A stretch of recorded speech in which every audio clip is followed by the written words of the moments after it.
আসসালামু আলাইকুম বন্ধুরা, আশা করি আপনারা সকলেই ভালো আছেন।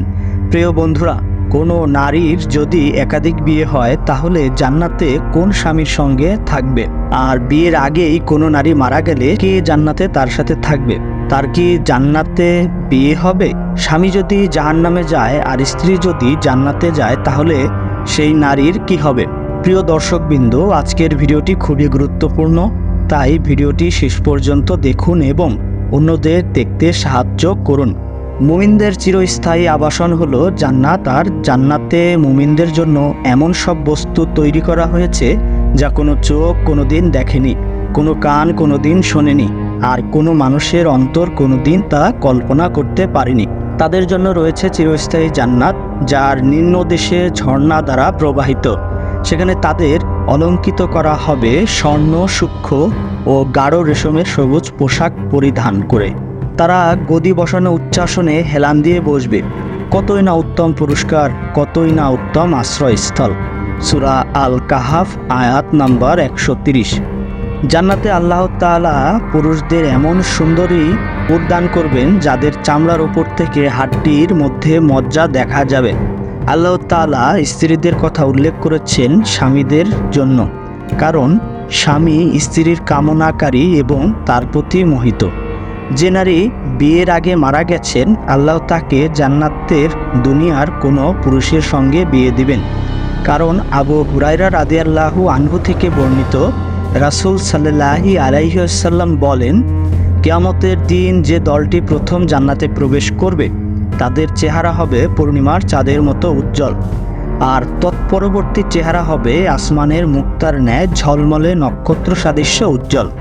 তাদের প্রত্যেকের থাকবে দুজন করে স্ত্রী, যাদের গোস্তের উপর দিয়েই তাদের পায়ের গোছার ভেতরটা দেখা যাবে। জান্নাতে কোনো অবিবাহিত থাকবে না।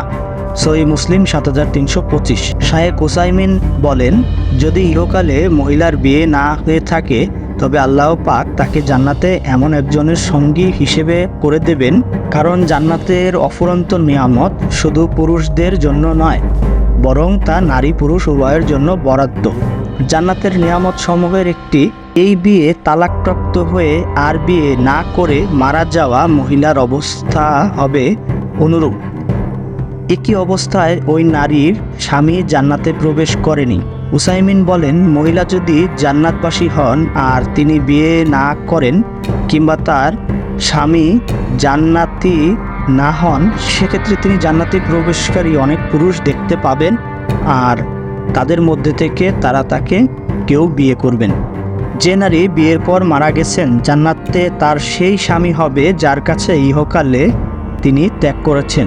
যে নারীর স্বামী মারা গেছেন তিনি পরবর্তীতে আমৃত্যু বিয়ে না করবেন, যাতে তিনি স্বামীর সঙ্গেই থাকবেন। যে মহিলার স্বামী মারা যায় আর তিনি তারপরে অন্য কাউকে বিয়ে করেন, তাহলে তিনি যতই বিয়ে করুক না কেন জান্নাতে সর্বশেষ স্বামীর সঙ্গী হবেন। কারণ আবু দারদা রাদিয়াল্লাহু আনহু থেকে বর্ণিত, রাসূল সাল্লাল্লাহু আলাইহি ওয়াসাল্লাম বলেন, মহিলা তার সর্বশেষ স্বামীর জন্য থাকবে। স্ত্রীর উদ্দেশ্যে বলেন, যদি তোমাকে এ বিষয়ে খুশি করে যে তুমি জান্নাতে আমার স্ত্রী হিসেবে থাকবে, তবে আমার রব বলেছেন আর বিয়ে করো না, কেননা জান্নাতের নারী তার সর্বশেষ দুনিয়ার স্বামীর সঙ্গে থাকবেন।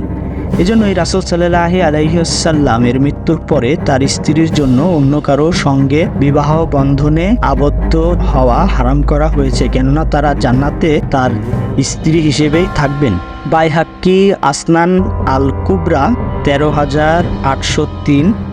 ইবনে ওমর রাদিয়াল্লাহু আনহু থেকে বর্ণিত একটি হাদিস রয়েছে, রাসূল সাল্লাল্লাহু আলাইহি ওয়াসাল্লাম একবার ঈদের সালাতে খুতবায় নারীদের উদ্দেশ্যে বলেন, হে নারী সম্প্রদায়, তোমরা বেশি বেশি সদকা করো, কেননা আমি জাহান্নামের অধিবাসী বেশি তোমাদেরকে দেখেছি। মহিলারা বলেন, কেন হে আল্লাহর রাসূল? রাসূল উত্তরে বলেন, তোমরা অধিক হারে অভিশাপ দাও এবং স্বামীর অকৃতজ্ঞতা করো।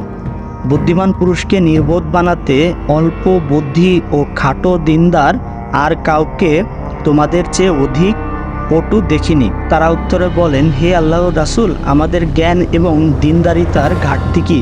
তিনি বলেন, মহিলাদের সাক্ষী কি পুরুষের সাক্ষীর অর্ধেক নয়? তারা বলেন হ্যাঁ।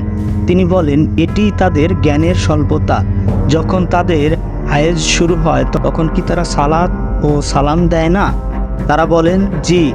তিনি বলেন এটি তাদের দিনদারিতে স্বল্পতা। বুখারী হাদিস 304। আরেকটি হাদিসে বলা হয়েছে, ইমরান ইবনে হুসাইন রাদিয়াল্লাহু আনহু থেকে বর্ণিত, রাসূল সাল্লাল্লাহু আলাইহি ওয়াসাল্লাম বলেন জান্নাতের সবচেয়ে কম অধিবাসী হবেন নারী। সহিহ মুসলিম 7118। আল্লাহর কাছে প্রার্থনা করি তিনি মুসলিম নারীদেরকে জান্নাতুল নাইম দানে কামিয়াব করুন এবং তাদের কাছ থেকে নারীর শত্রু ও ধ্বংসকারী নারী ও পুরুষ শয়তানকে দূরে সরিয়ে দেন। সর্বশেষে আল্লাহ আমাদের রাসূল সাল্লাল্লাহু আলাইহি ওয়াসাল্লাম তার পরিবার ও পরিজনের সকল সাহাবীর উপর শান্তি বর্ষণ করুক, আমিন। প্রিয় বন্ধুরা, দেখা হবে পরবর্তী ভিডিওতে। সেই পর্যন্ত আমাদের সঙ্গেই থাকুন। আল্লাহ হাফেজ।